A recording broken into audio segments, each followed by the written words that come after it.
Gazette du Togo, une vision sur l'actualité togolaise et sur le monde.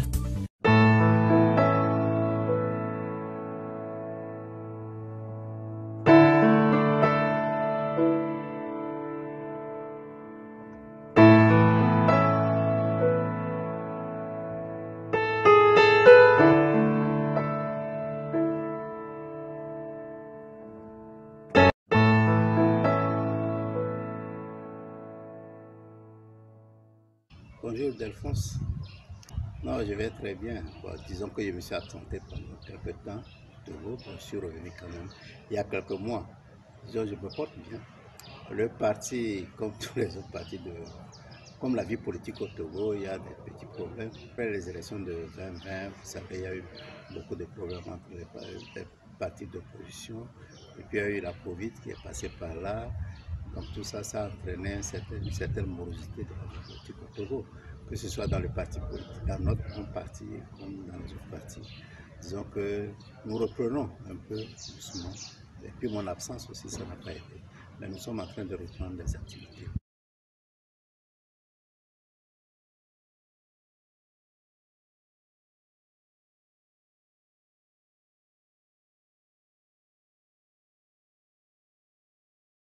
Qu'est-ce qui se passe? Disons que tout ce qui s'est passé en 2020 était comme une massue sur la population togolaise. On ne s'attendait pas à ce dénouement, même si on peut dire qu'on est habitué.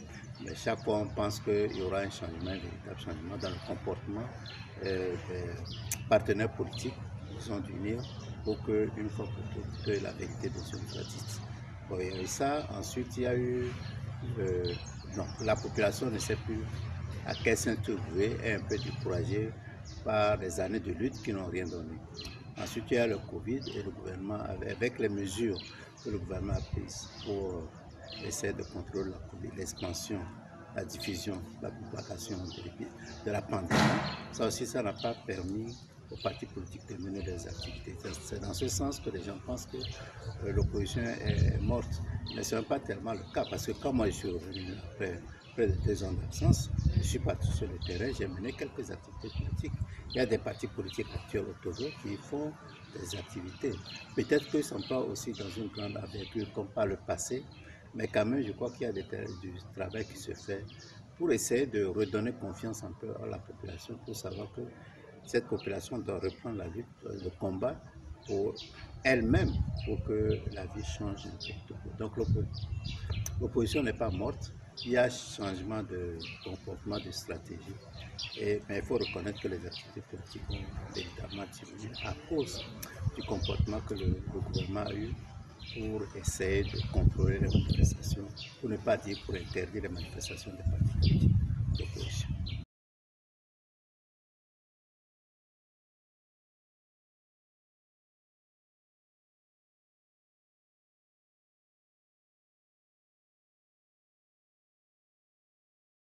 Rester ensemble, bon, je sais, c'est juste, bon, vous savez, nous avons fait des efforts pour essayer, surtout si vous êtes sur les réseaux sociaux, vous voyez tout ce qui s'est passé, les insultes, les diffamations, les mensonges sur des leaders politiques. Donc ça rend un peu méfiant les leaders politiques de se remettre ensemble pour travailler. Mais nous savons que c'est une voie obligée. Nous sommes obligés de travailler ensemble pour continuer, pour avoir un certain résultat si nous voulons véritablement qu'il y ait un changement dans le pays. C'est difficile, d'accord, je crois qu'il y a beaucoup plus de méfiance actuellement qu'auparavant, mais nous sommes obligés de passer par là. Il y a quelques tentatives, ce n'est pas encore explicite, donc nous continuons à voir. Peut-être que ce que moi je dis aux gens, c'est si on n'y arrive pas, ce n'est pas ce que l'on souhaite, mais il faut plutôt considérer que changer de stratégie en pensant que nous avons tous un adversaire commun. Peut-être que si on va dans ce sens, il est possible qu'à la fin, on puisse se retrouver. Mais vouloir l'unité avant de commencer par agir, je crois que ce serait difficile.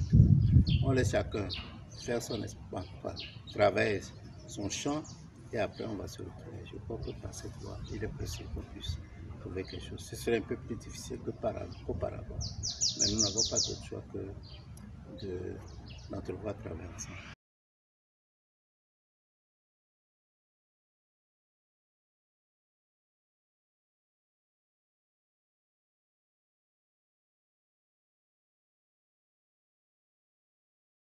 Bon, disons que pour le gouvernement, la situation actuelle arrange, c'est-à-dire qu'il n'y a pas de manifestation. Mais c'est antidémocratique. Nous ne sommes pas totalement dans une démocratie, mais ce n'est pas une bonne chose. Disons que dire que les manifestations peuvent reprendre comme auparavant, il peut toujours avoir une étincelle. Vous vous rappelez, en 2017, on ne s'attendait pas à ce que les manifestations reprennent, mais avec une telle ampleur, mais ça s'est passé. Il est possible que ça reprenne. Mais généralement, ce que je recommande aux gens, si les manifestations sont difficiles à organiser actuellement, et c'est que le gouvernement fait tout pour qu'il n'y ait pas tellement de manifestations publiques, du moins de grande ampleur, il faut trouver d'autres stratégies pour approcher et sensibiliser la population. C'est sur ça que nous devons travailler. Et que moi, je travaille.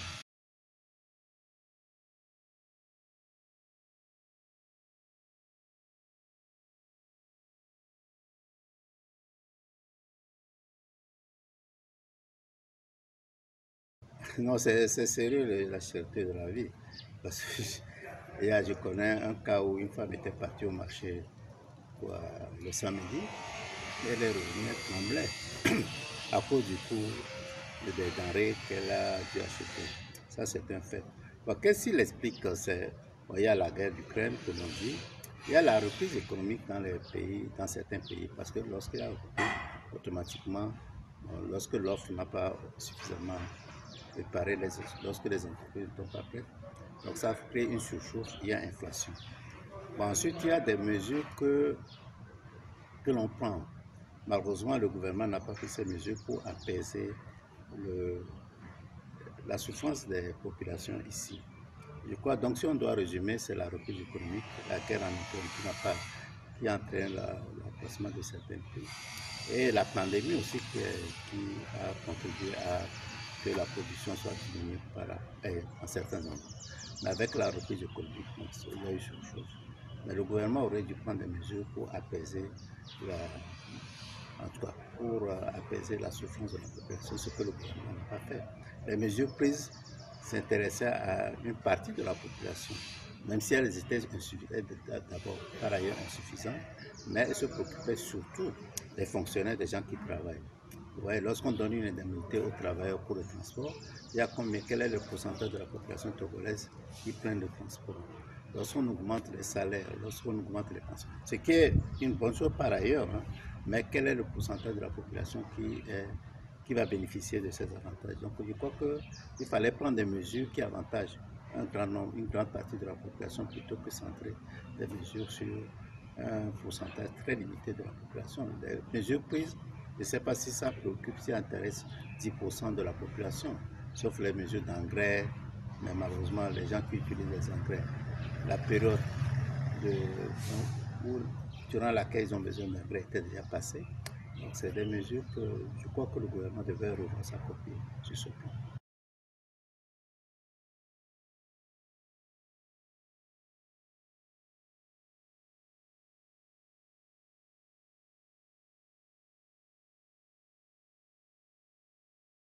Il se trouve que j'étais présent là-bas quand il y a eu, entre guillemets, la bavure de l'armée. J'y étais. Bon, c'est dommage ce qui s'est passé. En fait, même, je crois que j'étais la première fois et puis j'étais retourné lorsqu'il y a eu cette bavure. Le djihadisme, on sait que ça a commencé depuis. Bon, les gens remontent ça à lorsqu'il y a eu le problème du fils en Algérie. Vous vous rappelez, il y a eu des élections, les islamiques avaient gagné, mais le gouvernement n'avait pas voulu leur donner la victoire. Il semblerait que ça a commencé par là. Bon, peut-être qu'il y avait des mouvements avant, mais c'est à partir de là que ça a commencé. Bon, ce que je regrette, c'est que lorsqu'ils ont gagné le Mali, le Burkina et le Niger, je crois qu'il devait y avoir une réponse de la CEDEAO, en tout cas de la région, et non laisser ça au pays individuel. Parce que maintenant, on voit que ça s'étend dans toute la région. Deuxième chose, la dégradation du niveau de vie dans les zones rurales. Lorsqu'il y a une grande partie de la population qui ne se sent pas concernée par ce qui se passe dans l'activité économique et la pauvreté augmente, il va de soi que les jeunes ont tendance à écouter les sirènes du djihadisme parce qu'ils ont de l'argent, ils financent et ça entraîne les jeunes. Et troisième chose, disons que chez nous, le fait que certaines personnes se sentent brimés par la population et par les gouvernants en place, ça aussi, ça n'aide pas. Lorsque vous avez, supposons dans un village, il y a des problèmes fonciers et une partie de la population pense qu'elle est jugée, il va de soi qu'ils vont vouloir, peut-être à tort ou à raison, ils vont penser qu'en s'alliant à d'autres qui vont créer des problèmes à ceux qui sont au pouvoir, ça les aide. Donc les jeunes également pensent que bon, c'est facile, surtout actuellement avec le niveau de moralité que nous avons, le gain passif, donc on leur donne de l'argent en oubliant que plus tard ils auront à payer. Ils vont aller là-bas, ils vont faire des choses et qu'ils vont regretter plus tard, mais ce serait trop tard. Donc il y a tout ça, et puis la justice aussi qui ne fonctionne pas correctement. Je me rappelle, il y a quelqu'un qui a été arrêté parce que lors d'une séance de sensibilisation sur le djihadisme, il aurait dit des choses qui n'auraient pas intéressé certaines personnes. Il a été arrêté. Ouais, alors que pour vaincre le djihadisme, il faut nécessairement une collaboration entre la population et l'armée en particulier et les autorités. Malheureusement, ce point-là n'est pas très bien traité. Évidemment, on invite la population à collaborer, mais on ne fait pas des efforts pour améliorer les relations entre les gouvernants, l'armée et la population. Donc ça aussi, ça n'aide pas. J'ose espérer qu'il y aura des efforts pour améliorer la situation. Puis les renseignements. Ouais, on prend plus d'énergie pour les renseignements politiques. On peut être intéressé plus à ce que Bougué dit lorsqu'il va dans la région de Savane, un monsieur va savoir ce qu'il fait, au lieu de chercher à voir s'il y a des mouvements djihadistes ou pas. Donc c'est des petites erreurs qu'il faudra chercher à corriger.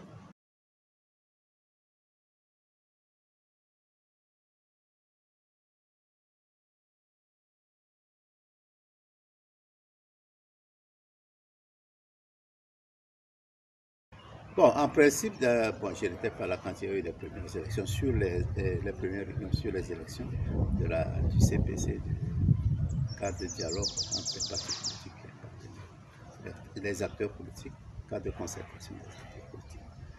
Bon, mais ce que je sais, c'était prévu pour que les élections aient lieu en mars, les élections régionales. Évidemment, il y a beaucoup de débats pour savoir si oui ou non il faut aller aux élections sans changement de cadre électoral. Pour moi, a priori, c'est difficile dans une dictature ou bien dans un système politique comme le nôtre de penser que par les élections, on puisse résoudre quelque chose. Pas les élections exclusivement. Mais je pense que les élections peuvent aider à faire quelque chose. Par exemple, je dis souvent que durant la campagne, on a la possibilité de parler, d'expliquer les choses aux populations, de sensibiliser. C'est un élément. Donc pour moi, dire qu'on a eu l'expérience de boycott des élections et de participation aux élections au Togo. On a eu plusieurs expériences comme ça. En 2002, nous avons boycotté les élections législatives. Le RPT avait une assemblée nationale entre guillemets monocolore. Ils ont changé la constitution. C'est derrière cette constitution que nous courons toujours.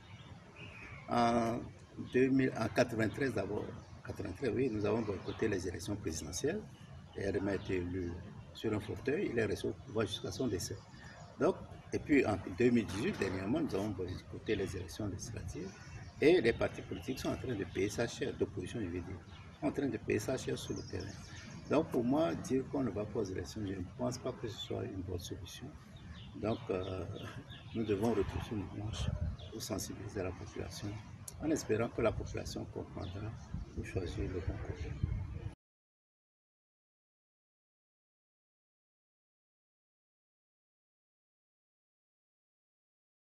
Vous savez, c'est assez complexe. Pour moi, le coup d'État, c'est un moyen de changer lorsque vous n'avez plus tout.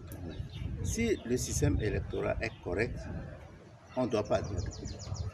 Ça, c'est très clair pour moi, c'est très clair. Ça, c'est le point final. Donc, on ne devrait pas admettre le coup d'État. Mais lorsque des gens sont au pouvoir, patrouillent les constitutions, et font des fautes flagrantes durant les élections, achat de conseils, etc. Et si c'est la seule voie, oui. Mais la seule voie, il faut faire très attention parce que ce ne sont pas les militaires qui sont conscients des problèmes du pays. Donc, si vous prenez le cas du Mali, par exemple, la population malienne s'était levée contre Ibeka avant que le coup d'État n'intervienne. Donc, les professeurs, les journalistes, les médecins, les juristes, les magistrats, etc., les hommes du secteur privé sont conscients des problèmes que la population vit avant le coup d'État. Mais c'est les militaires qui arrivent à prendre le pouvoir. Pourquoi? Parce qu'ils ont des armes. Je ne dis pas que les militaires ne sont pas habilités ou bien n'ont pas les compétences pour diriger. Mais ils peuvent diriger. Une fois le coup d'État fait, parce qu'ils ont utilisé les armes pour faire le coup d'État, mais les responsables du coup d'État doivent quitter l'armée s'ils veulent continuer à diriger. Moi, j'ai apprécié très bien ce que Traoré voulait faire, le capitaine Traoré, celui qui a fait le coup d'État dernier au Burkina, en voulant laisser le pouvoir aux civils, en tout cas à quelqu'un d'autre. Mais malheureusement, c'est la population en général qui a dit non, il faut qu'il reste. Donc pour moi, lorsque les militaires font le coup d'État, parce qu'il n'y a pas les autres moyens pour le changement du gouvernement sont inefficaces, du fait que le pouvoir contrôle tout, ils doivent quitter l'armée s'ils veulent continuer à diriger. Et retourner à l'armée, faire le rôle qui leur revient. Pour moi, c'est assez simple aussi, c'est pour ça. Donc, et ça, ce n'est pas la première expérience. On a connu des cas, je crois, au Bénin. Un coup d'État avait installé, j'ai oublié qui a fait le coup d'État, je me rappelle plus de son nom. Il a installé Sissou au pouvoir. Mais après, bon, le militaire qui a fait le coup d'État voulait que Sissou fasse des choses, dont de l'argent, etc. Ce que Sissou a refusé. Je parle d'Hermin Sissou, pas de Hermin Sissou. Et c'est là que bon, celui qui avait fait le coup d'État a repris son pouvoir. C'est ça. Donc, bon, moi, je crois que c'est ainsi. Et je me dis que les gens me disent, mais non, ils ont fait le coup, ils ont des idées, ils peuvent continuer. Mais je me dis, lorsque vous faites le coup, vous ne devez pas du jour au lendemain pour faire un coup. Vous devez observer dans la vie, dans la société, s'il y a des gens qui partagent les idées que vous voulez mettre en application. Une fois que vous leur remettez ça, ils continuent. Mais si vous voulez le faire, l'appliquer, vous quittez l'armée pour cela. Parce que c'est l'armée qui maintient les gens là au pouvoir et c'est l'armée qui fait le coup d'État. Donc le coup d'État, à cause du système de contrôle du pouvoir des gens qui sont au pouvoir, à cause de l'inefficacité des autres moyens pour changer le gouvernement, en ce moment, le coup d'État est un dernier recours. Mais celui qui fait le coup d'État doit quitter l'armée s'il veut diriger le pays.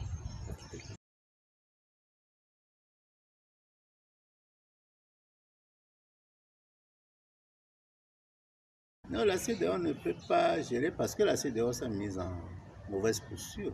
Lorsque vous prenez la CEDEAO, le protocole sur la bonne gouvernance, et la CEDEAO n'applique pas. Chaque fois, ils disent que les élections se sont bien déroulées, alors qu'ils savent que les élections ne sont pas bien déroulées.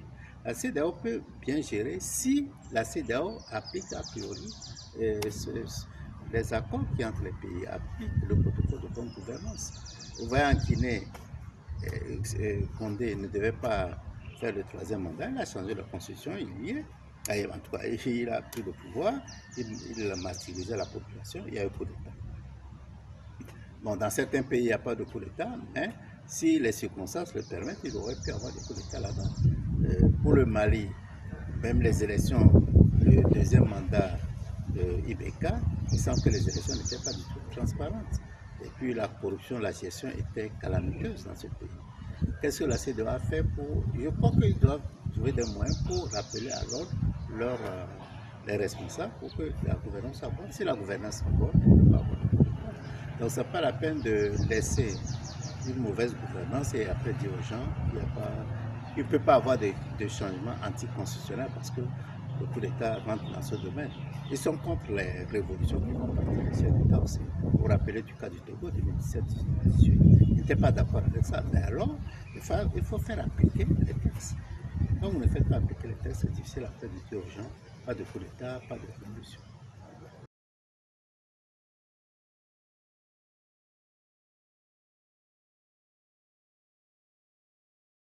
Non, ce que je dis au peuple, les gens disent que le peuple a beaucoup fait, s'est beaucoup sacrifié. Mais en fin de compte, c'est le peuple qui doit tout faire pour qu'il y ait changement. D'accord qu'il faut des leaders qui galvanisent le peuple, que le peuple peut suivre. Mais quand même, le peuple doit savoir qu'il doit faire beaucoup plus d'efforts. Je donne toujours l'exemple si vous prenez l'exemple des années 90 et de ce qui s'est passé en 2017-2018.